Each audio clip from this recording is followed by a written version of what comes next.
ਲਓ ਜੀ, ਤੁਸੀਂ ਵੇਖ ਰਹੇ ਹੋ ਚੈਨਲ ਚੜ੍ਹਦਾ ਚੌਧਰੀ ਅਮਨ ਚੌਧਰੀ ਦੇ ਨਾਲ। ਤੇ ਜਿਵੇਂ ਅਸੀਂ ਕੱਲ ਗੱਲ ਕੀਤੀ ਸੀ ਕਿ ਅਸੀਂ ਬਿਜਲੀ ਦੇ ਬਿੱਲਾਂ ਦੇ ਉੱਤੇ ਗੱਲ ਸ਼ੁਰੂ ਕੀਤੀ ਹੈ, ਉਸੇ ਮੌਜੂ ਨੂੰ ਅਸੀਂ ਆਪਣਾ ਜਿਹੜਾ ਨਾ ਅੱਜ ਦਾ ਮੌਜੂ ਬਣਾਵਾਂਗੇ। ਤੇ ਅੱਜ ਅਸੀਂ ਦੋ ਗੱਲਾਂ ਦੇ ਉੱਤੇ ਜਿਹੜਾ ਨਾ ਜ਼ਿਆਦਾ ਗੌਰ ਕਰਾਂਗੇ। ਇੱਕ ਗੱਲ ਇਹ ਕਿ ਜਿਹੜੇ ਬਿੱਲਾਂ ਦੇ ਵਿੱਚ ਟੈਕਸ ਹੁੰਦੇ ਨੇ, ਉਸ ਟੈਕਸ ਦੀਆਂ ਕਿੰਨੀਆਂ ਕਿਸਮਾਂ ਨੇ, ਇੱਕ ਦੇ ਉੱਤੇ ਗੱਲ ਕਰਾਂਗੇ। ਤੇ ਦੂਜੀ ਅਸੀਂ ਗੱਲ ਕਰਾਂਗੇ ਕਿ ਇਹਨਾਂ ਤੋਂ ਬਚਣ ਦਾ ਜਿਹੜਾ ਤਰੀਕਾਕਾਰ ਹੈ ਕਿ ਬਿਜਲੀ ਦੇ ਬਿੱਲ ਨੂੰ ਕਿਵੇਂ ਘੱਟ ਕੀਤਾ ਜਾ ਸਕਦਾ, ਕਿਹੜੀਆਂ ਸ਼ੈਵਾਂ ਨੂੰ ਅਸੀਂ ਸਾਹਮਣੇ ਰੱਖਦੇ ਹੋਏ ਉਹਨਾਂ 'ਤੇ ਕੰਟਰੋਲ ਕਰਾਂਗੇ ਤੇ ਬਿਜਲੀ ਦਾ ਬਿੱਲ ਘੱਟ ਆ ਸਕਦਾ ਹੈ। ਇਹਨਾਂ ਦੋ ਗੱਲਾਂ 'ਤੇ ਅੱਜ ਅਸੀਂ ਗੱਲਬਾਤ ਕਰਾਂਗੇ। ਅੱਛਾ ਜੀ, ਹੁਣ ਸਭ ਤੋਂ ਪਹਿਲੇ ਤੇ ਗੱਲ ਕਰ ਲੈਂਦੇ ਹਾਂ ਕਿ ਬਿਜਲੀ ਦੇ ਜਿਹੜੇ ਟੈਕਸ ਨੇ, ਜਿਹੜੇ ਟੈਕਸ ਲੱਗਦੇ ਨੇ, ਉਹ ਕਿਸ ਕਿਸਮ ਦੇ ਨੇ, ਕਿਹੜੇ ਟੈਕਸ ਨੇ। ਤੇ ਇੱਕ ਤੁਹਾਨੂੰ ਹੈਰਾਨਗੀ ਵਾਲੀ ਗੱਲ ਤੁਹਾਨੂੰ ਇਹ ਦੱਸਦੀ ਹੈ ਕਿ ਬਿਜਲੀ ਦੇ ਉੱਤੇ ਤਕਰੀਬਨ ਕੋਈ 13 ਕਿਸਮ ਦੇ ਟੈਕਸ ਲੱਗਦੇ ਨੇ ਜਿਹੜੇ ਬਿਜਲੀ ਦੇ ਬਿੱਲ ਦੇ ਨਜ਼ਰ ਆਉਂਦੇ ਨੇ। ਇਹ ਤੁਸੀਂ ਇਹ ਕਹਿ ਲਓ ਕਿ ਇਹ ਤਕਰੀਬਨ 40 ਤੋਂ 50% ਜਿਹੜਾ ਨਾ ਉਹ ਬਿਜਲੀ ਦੇ ਬਿੱਲ ਨੂੰ ਵਧਾ ਦਿੰਦੇ ਨੇ ਇਹ ਟੈਕਸ। ਯਾਨੀ ਕਿ ਅਗਰ ਕਿਸੇ ਬੰਦੇ ਦਾ ਬਿੱਲ 10,000 ਆਇਆ ਨਾ, ਤਾਂ ਉਹਦਾ 20,000 ਜਿਹੜਾ ਬਿੱਲ ਹੈ ਉਹ ਇਹ ਟੈਕਸ ਵਧਾ ਕੇ ਕਰ ਦੇਣਗੇ। ਲਓ ਜੀ, ਸਭ ਤੋਂ ਪਹਿਲਾ ਜਿਹੜਾ ਟੈਕਸ ਲੱਗਦਾ ਉਹਨੂੰ ਸਾਦੇ ਨੇ ਜਨਰਲ ਸੇਲ ਟੈਕਸ, ਯਾਨੀ ਕਿ GST ਜਿਹੜਾ ਲੱਗਦਾ। ਇਹ ਹੋ ਗਈ ਜੀ ਪਹਿਲੀ ਕਿਸਮ ਟੈਕਸ ਦੀ। ਇਸ ਤੋਂ ਬਾਅਦ ਜਿਹੜਾ ਦੂਸਰਾ ਟੈਕਸ ਲੱਗਦਾ ਹੈ, ਉਸ ਟੈਕਸ ਨੂੰ ਸਾਦੇ ਨੇ ਫਿਊਲ ਐਡਜਸਟਮੈਂਟ ਟੈਕਸ। ਠੀਕ ਹੈ।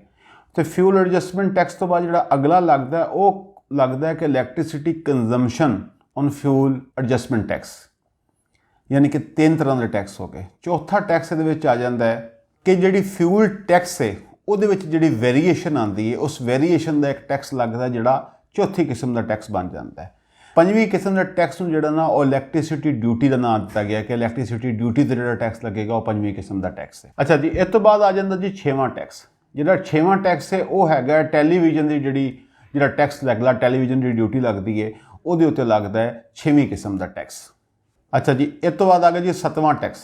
ਉਹ ਹੈਗਾ ਜੀ ਕੁਆਟਰਲੀ ਐਡਜਸਟਮੈਂਟ ਚਾਰਜਸ, ਯਾਨੀ ਕਿ ਜਿਹੜੇ ਪਿਛਲੇ 3 ਮਹੀਨਿਆਂ ਤੋਂ ਜਿਹੜੀ ਐਡਜਸਟਮੈਂਟ ਹੈ ਉਹਦੇ ਚਾਰਜਸ ਜਿਹੜੇ ਨੇ ਉਹ ਲਾ ਕੇ ਇੱਕ ਜਿਹੜਾ 7ਵੀਂ ਕਿਸਮ ਦਾ ਟੈਕਸ ਬਣਾਇਆ ਗਿਆ। ਅੱਛਾ, ਹੁਣ ਆ ਗਿਆ ਜੀ 8ਵਾਂ ਟੈਕਸ ਜਿਹੜਾ ਨਾ ਉਹ ਹੈਗਾ ਜੀ ਫਾਈਨੈਂਸ਼ੀਅਲ ਕੰਟਰੋਲ ਟੈਕਸ, ਜਿਹੜਾ ਉਹਨੂੰ ਕਿਹਾ ਜਾਂਦਾ। ਇਹ 8ਵੀਂ ਕਿਸਮ ਦਾ ਟੈਕਸ ਹੈ। ਹੁਣ 9ਵੇਂ ਨੰਬਰ ਤੇ ਆ ਜਾਂਦਾ ਜੀ ਐਕਸਟਰਾ ਟੈਕਸ ਹੈ। ਉਹ ਐਕਸਟਰਾ ਟੈਕਸ ਕਿਸ ਚੀਜ਼ ਦਾ ਹੈ ਉਹਦੀ ਡਿਟੇਲ ਕਿਤੇ ਪਾਸੇ ਵਾਜ਼ਿਹ ਨਹੀਂ ਹੈਗੀ। ਜਿਹੜਾ ਇਹ ਟੈਕਸ ਲੱਗਿਆ ਐਕਸਟਰਾ ਟੈਕਸ, ਉਹ ਕਿਸ ਚੀਜ਼ ਦਾ ਟੈਕਸ ਹੈ।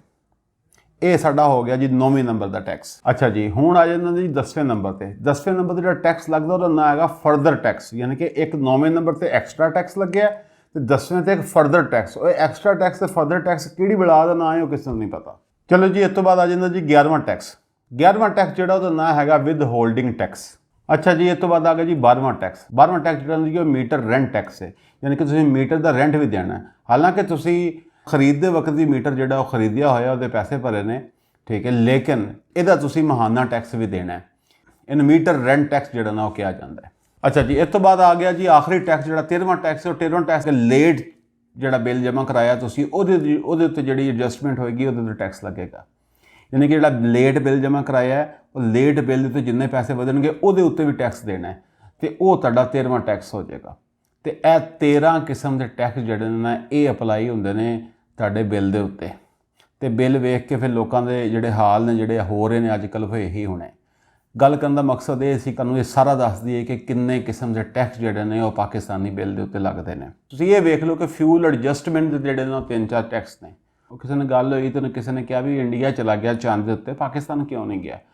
ਉਹਨੇ ਕਿਹਾ ਭਾਈ ਜੀ ਪਾਕਿਸਤਾਨ 'ਚ ਤੇਲ ਤੂਲ ਲਾ ਕੇ ਆਪਣੇ ਰਾਕਟ 'ਚ ਭਰ ਕੇ ਉਹ ਚਲਾ ਜਾਂਦਾ ਚੰਦ ਦੇ ਉੱਤੇ ਤੇ ਪਤਾ ਲੱਗਣਾ ਸੀ ਕਿ ਬਿਜਲੀ ਦੇ ਬਿੱਲਾਂ 'ਤੇ ਚੰਦ 'ਤੇ ਜਾਣ ਦਾ ਟੈਕਸ ਵੀ ਆ ਗਿਆ। ਤੇ ਸ਼ੁਕਰ ਹੈ ਚੰਦ ਵਾਲੇ ਟੈਕਸ ਤੋਂ ਜਿਹੜੇ ਨਾ ਅਸੀਂ ਬਚੇ ਹੋਏ ਹਾਂ ਅਜੇ। ਤੇ ਦੂਜੀ ਗੱਲ ਹੈ ਕਿ ਜਨਾਬ ਸਾਨੂੰ ਚੰਦ 'ਤੇ ਜਾਣ ਦੀ ਕੀ ਲੋੜ ਸੀ? ਅਸੀਂ ਤਾਂ ਘਰੋਂ ਬੈਠੇ ਇੱਥੇ ਬੈਠੇ ਚੰਦ ਵੇਖ ਲਈਦਾ।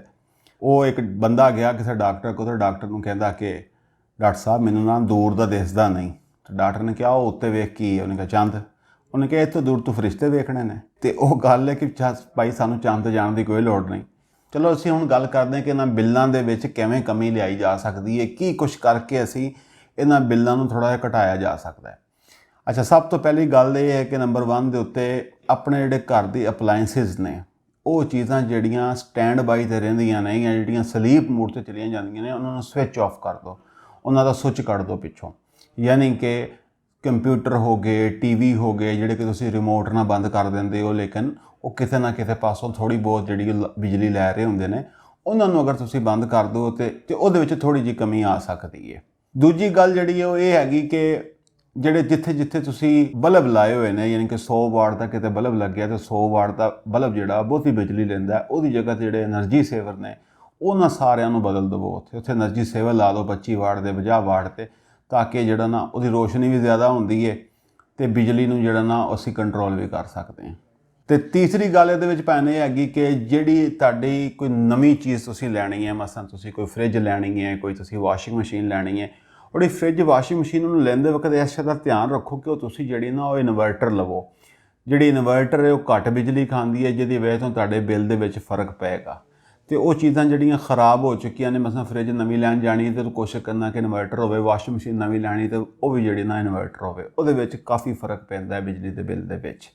ਤੇ ਚੌਥੀ ਚੀਜ਼ ਭੈਣ ਇਹ ਹੈਗੀ ਕਿ ਤੁਸੀਂ ਜਿਹੜਾ ਏਸੀ ਚਲਾਉਂਦੇ ਹੋ, ਏਸੀ ਜਿਹੜਾ ਨਾ ਉਹਨੂੰ ਤੁਸੀਂ 25 ਤੋਂ ਥੱਲੇ ਚਲਾਉਣਾ ਹੈ। ਥੱਲੇ ਤੋਂ ਮੁਰਾਦ ਕਿ ਇਹਦਾ ਜਿਹੜਾ ਟੈਂਪਰੇਚਰ ਤੁਸੀਂ 25, 26, 27, 28, 29 ਤੱਕ ਲੈ ਕੇ ਚਲੇ ਜਾਓ, ਲੇਕਿਨ ਇਹਨੂੰ ਜਦੋਂ 25 ਤੋਂ ਥੱਲੇ ਕਰਦੇ ਹੋ ਤੇ ਉਦੋਂ ਜਿਹੜਾ ਨਾ ਉਹ ਇਹ ਬਿਜਲੀ ਜਿਹੜਾ ਉਹ ਤੁਹਾਡੀ ਜ਼ਿਆਦਾ ਖਾਂਦਾ ਹੈ।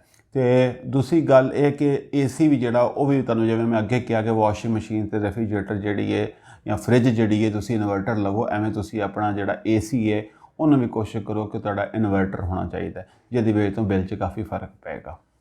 ਤੇ ਇਸ ਤੋਂ ਬਾਅਦ ਇੱਕ ਹੋਰ ਗੱਲ ਹੈ ਜਿਹੜੀ ਬੜੀ ਜ਼ਰੂਰੀ ਹੈ, ਲੋਕ ਇਹਨਾਂ ਸ਼ਾਮਾਂ ਦਾ ਧਿਆਨ ਨਹੀਂ ਰੱਖਦੇ। ਜਿਹੜੀ ਤੁਸੀਂ ਆਪਣੇ ਘਰ ਦੇ ਵਾਇਰਿੰਗ ਦੇ ਦੌਰਾਨ ਕੇਬਲ ਯੂਜ਼ ਕੀਤੀ ਹੈ ਨਾ, ਉਹ ਕੇਬਲ ਤੁਹਾਡੀ ਅੱਛੀ ਕੁਆਲਿਟੀ ਦੀ ਹੋਣੀ ਚਾਹੀਦੀ, ਉਹ ਚੰਗੀ ਹੋਣੀ ਚਾਹੀਦੀ, ਜਿਹੜੇ ਘੱਟ ਵੋਲਟੇਜ ਜਿਹੜੀ ਨਾ ਉਹ ਪ੍ਰੋਡਿਊਸ ਕਰੇ। ਜ਼ਿਆਦਾ ਮਾਠੀ ਕੇਬਲ ਹੋਏਗੀ ਤੇ ਉਹਦੇ ਸੜਨ ਦਾ ਵੀ ਖਤਰਾ ਹੋਏਗਾ ਤੇ ਉਹ ਵੋਲਟੇਜ ਵੀ ਜ਼ਿਆਦਾ ਲਏਗੀ ਤੇ ਬਿਜਲੀ ਦੇ ਬਿੱਲ ਵਿੱਚ ਇਜ਼ਾਫਾ ਵੀ ਹੋਏਗਾ। ਤੇ ਅਗਲੀ ਗੱਲ ਜਿਹੜੀ ਹੈ ਭਾਜਨ, ਜਿਹੜੇ ਤੁਹਾਡੇ ਪੀਕ ਆਵਰਸ ਨੇ ਤੁਹਾਡੇ ਬਿੱਲ ਦੇ ਉੱਤੇ ਲਿਖਿਆ ਹੁੰਦਾ ਹੈ ਕਿ ਇਹ ਜਿਹੜੇ ਘੰਟੇ ਨੇ ਇਹਨਾਂ ਵਿੱਚ ਬਿਜਲੀ ਦਾ ਜਿਹੜਾ ਨਾ ਉਹ ਜ਼ਿਆਦਾ ਯੂਨਿਟ ਪੈਣਗੇ ਜਾਂ ਉਹਦੀ ਜ਼ਿਆਦਾ ਕੀਮਤ ਪੈਂਦੀ ਹੈ, ਤੁਸੀਂ ਉਹਨਾਂ ਨੂੰ ਕੰਟਰੋਲ ਕਰੋ। ਉਹ ਉਸ ਟਾਈਮ ਦੇ ਵਿੱਚ ਜਿਹੜਾ ਰਾਤ 7 ਵਜੇ ਤੋਂ ਲੈ ਕੇ 11 ਵਜੇ ਤੱਕ ਦਾ ਟਾਈਮ ਹੁਣ ਹੋ ਗਿਆ, ਪਹਿਲੇ ਹੋਰ ਹੁੰਦਾ ਸੀ, ਹੁਣ ਥੋੜ੍ਹਾ ਜਿਹਾ ਬਦਲ ਗਿਆ। ਉਸ ਟਾਈਮ ਦੇ ਵਿੱਚ ਕੋਸ਼ਿਸ਼ ਕਰੋ ਕਿ ਤੁਸੀਂ ਘੱਟ ਤੋਂ ਘੱਟ ਬਿਜਲੀ ਦਾ ਇਸਤੇਮਾਲ ਕਰੋ। ਕੋਈ ਮੋਟਰ ਚਲਾ ਕੇ ਪਾਣੀ ਭਰਨਾ ਹੈ, ਕੋਈ ਕੱਪੜੇ ਇਸਤਰੀ ਕਰਨੇ ਨੇ ਜਾਂ ਏਸੀ ਚਲਾਉਣਾ, ਤੇ ਇਸ ਤਰ੍ਹਾਂ ਦੀ ਸ਼ੈਵਾਂ ਤੋਂ ਉਸ ਟਾਈਮ ਦੇ ਵਿੱਚ ਬਚੋ। ਉਸ ਤੋਂ ਬਾਅਦ ਜਾਂ ਉਸ ਤੋਂ ਪਹਿਲੇ ਜਿਹੜਾ ਨਾ ਇਹ ਕੰਮ ਕਰ ਦੇਣੇ ਚਾਹੀਦੇ ਨੇ। ਤੇ ਭਾਈਜਾਨ ਆਖਰੀ ਗੱਲ ਇਹਦੇ ਵਿੱਚ ਕਿ ਜਿਹੜਾ ਨਾ ਉਹ ਸੋਲਰ ਪੈਨਲ ਜਿਹੜਾ ਬੰਦਾ ਉਹਨੂੰ ਕਰ ਸਕਦਾ ਹੈ, ਯਾਨੀ ਕਿ ਲਵਾ ਸਕਦਾ ਹੈ, ਉਹ ਲਵਾ ਲਵੇ। ਸੋਲਰ ਪੈਨਲ ਲਵਾਉਣ ਦੇ ਨਾਲ ਜਿਹੜਾ ਨਾ ਤੁਹਾਡੇ ਬਿਜਲੀ ਦੇ ਬਿੱਲ ਘਟਣ ਦੇ ਹੈਗੇ ਨੇ ਚਾਂਸਿਸ, ਕਿਉਂਕਿ ਸੋਲਰ ਜਿਹੜਾ ਨਾ ਉਹ ਇਸਤੇਮਾਲ ਹੋ ਰਿਹਾ ਹੈਗਾ, ਬਿਜਲੀ ਘੱਟ ਇਸਤੇਮਾਲ ਹੋਏਗੀ ਤੇ ਤੁਹਾਡੇ ਬਿੱਲ ਥੋੜ੍ਹੇ ਜਿਹੇ ਘੱਟ ਆਉਣਗੇ। ਚਲੋ ਜੀ, ਇਹ ਸਾਰੀਆਂ ਗੱਲਾਂ ਤੇ ਹੋ ਗਈਆਂ ਕਿ ਬਿਜਲੀ ਦਾ ਬਿੱਲ ਕਿਵੇਂ ਘਟਾਇਆ ਜਾ ਸਕਦਾ ਹੈ, ਲੇਕਿਨ ਇਹ ਇੱਕ ਆਪਣੀ ਕੋਸ਼ਿਸ਼ ਹੀ ਹੈ। ਬਾਕੀ ਤਾਂ ਪਤਾ ਨਹੀਂ ਲੱਗਦਾ ਕਿ ਕਿਸੇ ਟਾਈਮ ਪਤਾ ਲੱਗਿਆ ਕਿ ਸਾਰੀਆਂ ਕੋਸ਼ਿਸ਼ਾਂ ਕਰਕੇ ਤੁਸੀਂ ਬਿੱਲ ਘਟਾਇਆ ਹੈ ਤੇ ਵਿੱਚ ਨਵਾਂ ਟੈਕਸ ਲੱਗ ਕੇ ਇੱਕ ਹੋਰ ਆ ਗਿਆ, ਉਹ 13 ਟੈਕਸਾਂ ਬਜਾਏ 14 ਟੈਕਸ ਹੋ ਗਏ ਨੇ ਤੇ ਉਹ ਬਿੱਲ ਫਿਰ ਉੱਥੇ ਚਲਾ ਜਾਂਦਾ ਹੈ। ਲੇਕਿਨ ਅਗਰ ਤੁਸੀਂ ਇਹ ਨਹੀਂ ਕਰੋਗੇ ਤੇ ਫਿਰ ਇਹ ਸੋਚਣਾ ਕਿ ਫਿਰ ਅਗਰ ਟੈਕਸ ਕੋਈ ਨਵਾਂ ਆ ਜਾਂਦਾ ਹੈ ਤੇ ਪਤਾ ਲੱਗਦਾ ਕਿ ਬਿਜਲੀ ਦਾ ਬਿੱਲ ਜਿਹੜਾ ਨਾ ਬਹੁਤ ਉੱਤੇ ਚਲਾ ਗਿਆ। ਇਸ ਵਾਸਤੇ ਕੋਸ਼ਿਸ਼ ਕਰਕੇ ਇਹਨਾਂ ਕੰਮਾਂ 'ਤੇ ਥੋੜ੍ਹਾ ਜਿਹਾ ਧਿਆਨ ਪਾਉਣ ਦੀ ਲੋੜ ਹੈ। ਅੱਛਾ, ਤੇ ਭਾਈਆਂ ਤੋਂ ਬਚਣ ਵਾਸਤੇ ਜਿਹੜੇ ਨਾ ਕੁਝ ਦੇਸੀ ਤਰੀਕੇ ਵੀ ਨੇ। ਉਹ ਇਹ ਕਿ ਭਾਈਜਾਨ ਸਭ ਤੋਂ ਪਹਿਲਾਂ ਤਾਂ ਪੱਖੇ ਕਰੋ ਬੰਦ ਤੇ ਪੱਖੀਆਂ ਚੱਲੋ। ਪੱਖੀਆਂ ਚੱਲਣ ਦੇ ਨਾਲ ਹੱਥ ਦੀ ਐਕਸਰਸਾਈਜ਼ ਹੁੰਦੀ ਹੈ ਤੇ ਇਸ ਵਾਸਤੇ ਪੱਖੀ ਚੱਲੋ। ਤੇ ਦੂਜਾ ਕੰਮ ਇਹ ਕਰੋ ਕਿ ਬੱਚਿਆਂ ਨੂੰ ਜਿਹੜੀਆਂ ਨਾ ਲਾਲਟਨਾਂ ਲੈ ਕੇ ਦੇਵੋ। ਉਹਨਾਂ ਨੂੰ ਦੱਸੋ ਕਿ ਤੁਹਾਡੇ ਜਿਹੜੇ ਪਿਓ ਦਾਦੇ ਸੀਗੇ ਉਹ ਲਾਲਟਨਾਂ ਦੀ ਰੋਸ਼ਨੀਆਂ 'ਚ ਪੜ੍ਹਦੇ ਸੀ, ਤੁਸੀਂ ਵੀ ਲਾਲਟਨਾਂ 'ਚ ਪੜ੍ਹੋ ਤੇ ਬੱਤੀਆਂ ਬੁਝਾ ਦਿਓ ਸਾਰੀਆਂ, ਤਾਂ ਲਾਲਟਨਾਂ ਲੈ ਕੇ ਦੇਵੋ, ਮੋਮਬੱਤੀਆਂ ਲੈ ਕੇ ਦੇਵੋ, ਠੀਕ ਹੈ, ਤਾਂ ਕਿ ਜਿਹੜਾ ਨਾ ਉਹ ਬਿਜਲੀ ਦੇ ਬਿੱਲ 'ਚ ਜਿਹੜਾ ਥੋੜ੍ਹਾ ਜਿਹਾ ਫ਼ਰਕ ਪਵੇ। ਤੇ ਪਾਣੀ ਮੇਰਾ ਭਰਾ ਜਿਹੜਾ ਨਾ ਉਹਨੂੰ ਫੂਕਾ ਮਾਰ ਠੰਡਾ ਕਰੋ। ਅਗਰ ਫਰਿੱਜ ਦਾ ਬਿੱਲ ਬਹੁਤਾ ਆਉਂਦਾ ਹੈ ਤੇ ਭਾਵੇਂ ਉਹਨੂੰ ਬਾਹਰ ਰੱਖੋ, ਉਹਨੂੰ ਘੜੇ 'ਚ ਪਾਓ, ਉਹਨੂੰ ਫੂਕਾ ਮਾਰ ਠੰਡਾ ਕਰੋ ਤੇ ਫਿਰ ਪੀਓ, ਉਹਦੇ ਵਿੱਚ ਬੜੀ ਸ਼ਿਫਾ ਹੈ। ਤੇ ਇਸ ਤੋਂ ਬਾਅਦ ਜਿਹੜਾ ਹੈ ਤੇ ਪੀਕ ਆਵਰ ਦੇ ਵਿੱਚ ਭਾਵੇਂ ਇਹ ਕਰਨਾ ਚਾਹੀਦਾ ਕਿ ਬੱਚੇ ਲੈ ਕੇ ਜਿਹੜੇ ਨਾ ਉਹ ਜਾਂ ਛੱਤ 'ਤੇ ਚਲੇ ਜਾਓ ਜਾਂ ਬੱਚਿਆਂ ਨੂੰ ਕਿਸੇ ਪਾਰਕ ਲੈ ਜਾਓ, ਬਾਹਰ ਘੁੰਮੋ ਫਿਰੋ, ਤੁਹਾਡੀ ਵੀ ਐਕਸਰਸਾਈਜ਼ ਹੋ ਜਾਏਗੀ।